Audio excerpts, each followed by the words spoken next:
Assalamualaikum warahmatullahi wabarakatuh. Alhamdulillahilladzi arsala rasulahu bil huda wa dinil haqqi liyudhhirahu 'alad dini kullihi walau karihal kafirun. Wassalatu wassalamu ala khairil khalqi sayyidina Muhammadin wa ala alihi wa ashabihi man tabi'ahu bi ihsan ila yaumiddin, amma ba'du. Bersyukur kepada Allah dengan ucapan alhamdulillahi rabbil alamin. Bersolawat kepada Rasulullah dengan ucapan Allahumma sholli ala sayyidina Muhammadin wa ala alihi sayyidina Muhammad. Jamaah rahimakumullah, surga merupakan tempat terindah yang dijanjikan Allah Subhanahu wa ta'ala kepada hambanya yang bertakwa, di mana di dalam surga berisi kenikmatan dan kebahagiaan hakiki yang tidak pernah terbayangkan sebelumnya. Siapapun pasti mendambakan surga, dan dengan rahmatnya manusia bisa memasuki surga. Seandainya umat manusia mengetahui gambaran surga, tentu mereka akan berusaha sekuat tenaga untuk meraihnya. Mereka akan senantiasa mengerjakan segala perintahnya dan menjauhi segala larangannya. Namun begitu, ternyata ada 4 golongan manusia yang dirindukan surga. Siapakah mereka? Apakah kita salah satunya? Wallahu alam. Sebagaimana hadis Rasulullah sallallahu alaihi wasallam, Allahumma shalli ala sayyidina Muhammad, ada 4 golongan manusia yang dirindukan surga. Al-jannatu mustaqon, al-jannatu mustaqatun ila arba'ati nafar talil Qur'an wa hafidhil lisan wa mut'imil ji'an wa shaimin fi syahri Ramadan. Ruwahu Abu Dawud wa Tirmidzi an Abi Abbas. Orang yang gemar membaca kitab suci Al-Quran, talil Quran. Golongan pertama manusia yang dirindukan surga adalah mereka yang gemar membaca kitab suci Al-Quran.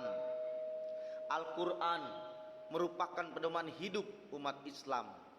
Membaca dan memahami serta mengamalkannya menjadi bentuk ibadah yang sangat besar pahalanya.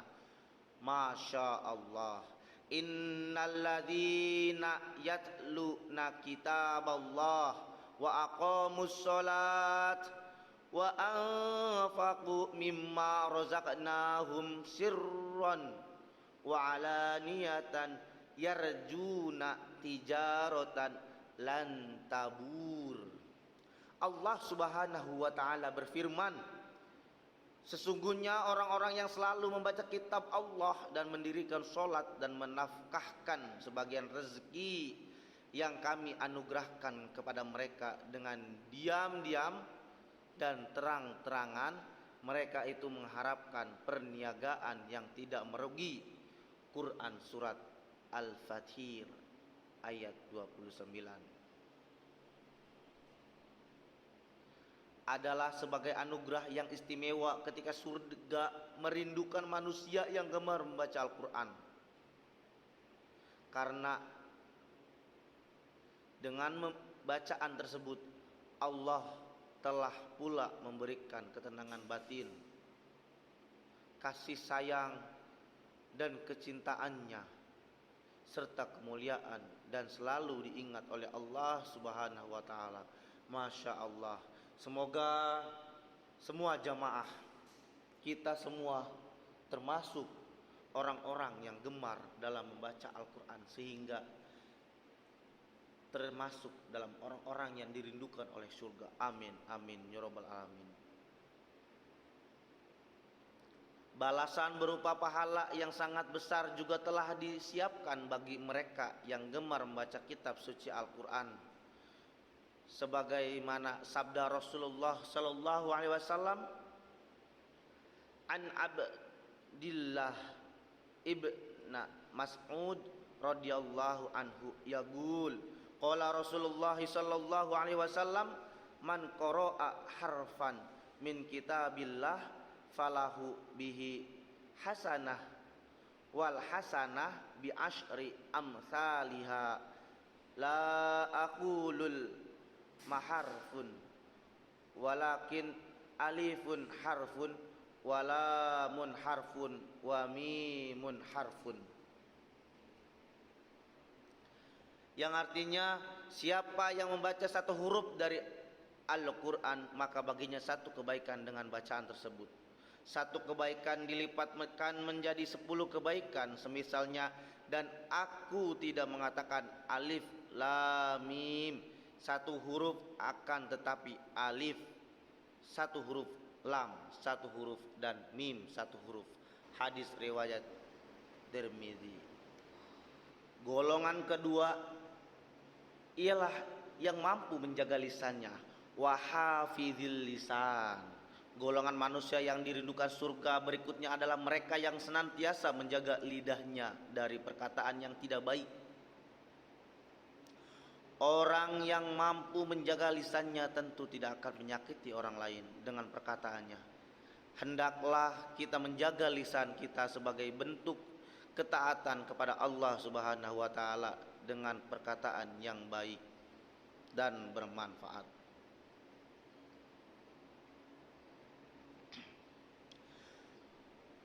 A'udzu billahi minasyaitonir rajim. Bismillahirrahmanirrahim. Ya ayyuhalladzina amanu taqullaha wa qulu qawlan sadidan yuslih lakum a'malakum wa yaghfir lakum dzunubakum. Wa may yuti'illah wa rasulahu faqad faza fawzan 'azima. Allah Subhanahu wa taala berfirman, hai orang-orang yang beriman, bertakwalah kamu sekalian kepada Allah dan katakanlah perkataan yang benar, niscaya Allah memperbaiki amalan-amalanmu dan mengampuni dosa-dosamu. Siapa menaati Allah dan Rasulnya, maka sesungguhnya ia telah mendapat kemenangan yang besar. Quran surat Al-Ahzab ayat 70-71. Lidah memang bisa menimbulkan masalah besar jika tidak mampu menjaganya dengan perkataan yang baik dan benar.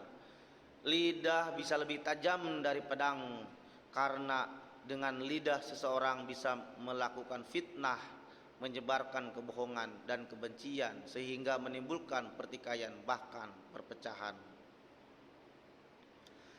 An Abi Hurairah radhiyallahu anhu an Rasulillahi sallallahu alaihi wasallam qala, man kana yu'minu billahi wal yaumil akhir falyaqul khairan aw liyasmut, wa man kana yu'minu billahi wal yaumil akhir falyukrim jarah, wa man kana yu'minu billahi wal yaumil akhir fal yukrim soifah. Rawahul Bukhari wa Muslim. Dari Abu Hurairah radhiyallahu anhu, sesungguhnya Rasulullah sallallahu alaihi wasallam bersabda, man, siapa yang beriman kepada Allah dan hari akhir, maka hendaklah ia berkata baik atau lebih baik diam. Barang siapa yang beriman maka hendaklah ia memuliakan tetangganya, dan barang siapa yang beriman kepada Allah dan hari akhir maka hendaklah ia memuliakan tamunya. Hadis riwayat Bukhari dan Muslim. Semoga jamaah dan kita semua yang hadir termasuk dalam golongan yang kedua, yaitu dapat menjaga lisan.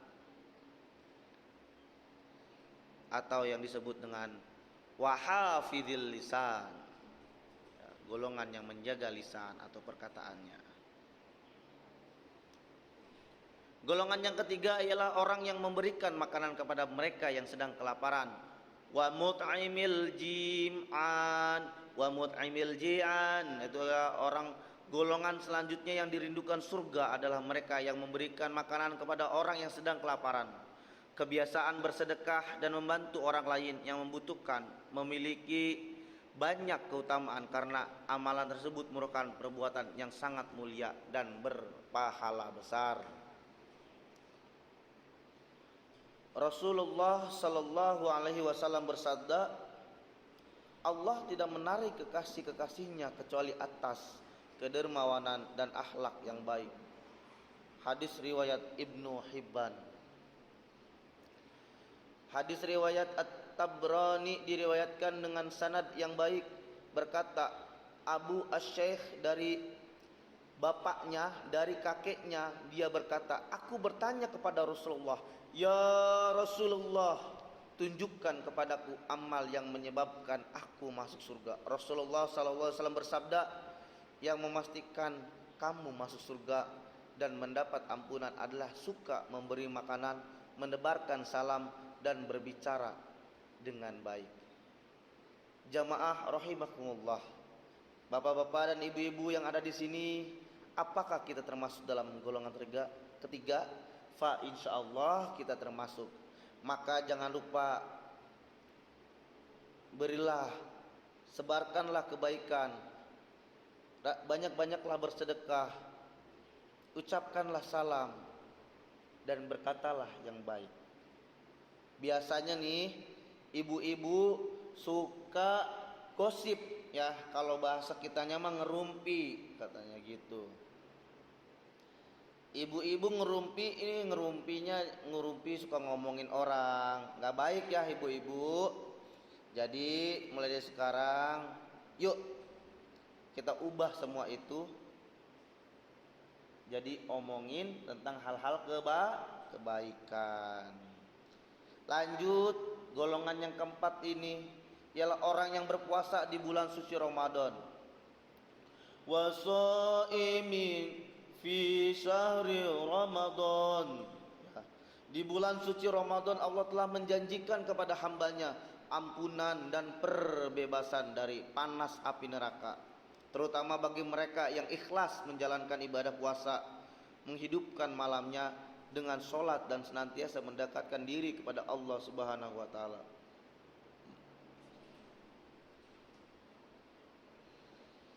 Man shoma Ramadan imanan wahtisaban ghufira lahu ma taqaddama min dambihi. Rasulullah sallallahu alaihi wasallam bersabda, siapa yang berpuasa di bulan Ramadan karena iman dan ikhlas maka akan diampuni dosa-dosanya yang telah lalu. Hadis riwayat Bukhari dan Muslim. Masya Allah. Apalagi kita berpuasa tapi juga kerja, bagaimana tidak dilipat gandakan pahala yang kita dapat. Rasulullah SAW juga bersabda, di surga ada 8 pintu, di antaranya ada pintu yang dinamakan Ar-Riyyan.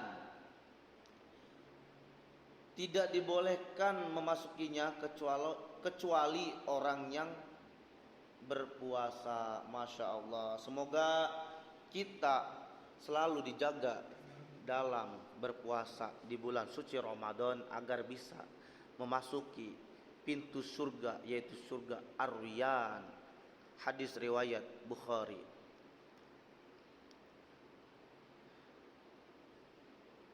Setelah mengetahui ciri-ciri 4 golongan manusia yang dirindukan surga tersebut, maka sudah sepatutnya bagi kita untuk berlomba-lomba dalam kebaikan, keimanan, dan ketakwaan. Jamaah rahimakumullah, semoga dalam kajian yang singkat ini yang membahas tentang 4 golongan yang dirindukan oleh surganya Allah dapat menambahkan kita kecintaan kita, kedekatan kita kepada Allah Subhanahu wa taala, kecintaan kita terhadap Rasulullah sallallahu alaihi wasallam, sehingga menambah ketakwaan kita, keimanan kita dalam beribadah dan selalu berbuat baik. Wallahu a'lam bishawab. Wallahul muwafiq ila aqwamit thoriq. Wassalamualaikum warahmatullahi wabarakatuh.